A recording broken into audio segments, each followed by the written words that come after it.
تو آپ صلی اللہ علیہ وسلم نے اتنا زیادہ اس پہ بات کی, اتنا زیادہ موٹیویٹ کیا کہ عربوں میں دو کوالٹی بہت خاندانی پیدا ہوئی ہیں آپ کی دنیا سے جاننے کے بعد. ایک طرف یتیموں کا مال کا بیڑا غرق کرتے تھے, کوئی پرسان حال نہیں ہوتا تھا یتیم کا. دوسری طرف بیٹی کی پیدائش پہ منہ کا رنگ کیسا ہو جاتا تھا؟ کالا.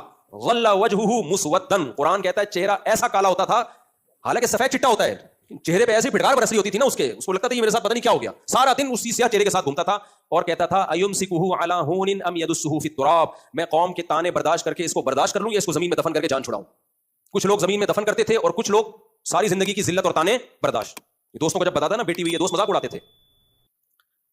ہمارے نبی صلی اللہ علیہ وسلم نے زبان سے بھی ترغیب دی, عورت کے حقوق کی, اور پریکٹیکل بھی کر کے دکھایا. اور زبان سے باتیں کرنے والے بہت ہیں, عمل میں کیا ہوتے ہیں؟ زیرو. ہمارے نبی نے عمل کیسے کیا؟ دیکھو بار بار یہ حدیث بیان کرتا ہوں, اس موضوع کی مناسبت سے ریپیٹ کر لیتا ہوں اس کو. نماز کا وقت تھا, آپ صلی اللہ علیہ وسلم اپنی بیٹی کی بیٹی 2-2-2.5 سال کی تھیں, ان کو کندھے پہ بٹھا کے مسجد میں تشریف لائے.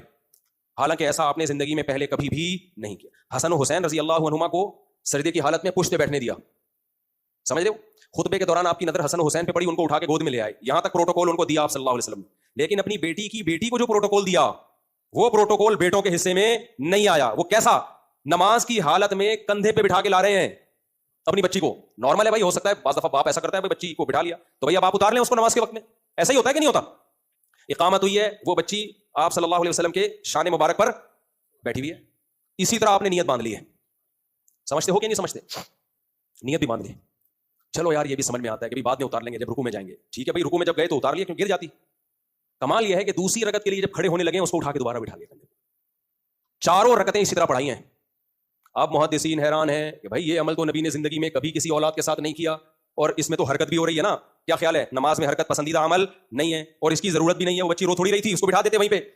اور اگر یہ سنت عمل ہے تو بعد میں دوبارہ کیوں نہیں کیا؟ بھائی بچوں کو اگر کندھوں پہ بٹھا کے نماز پڑھنا سنت ہے تو بعد میں دوبارہ کیوں نہیں کیا؟ یہ صحابہ نے کیوں نہیں کیا؟ علامہ نووی رحمہ اللہ تعالیٰ نے اس کا بڑا شاندار جاندار جواب دیا. فرمایا اصل میں پیغمبر کا مقصد عمل کر کے عربوں کے دلوں سے بچیوں کی نفرت نکالنا تھی.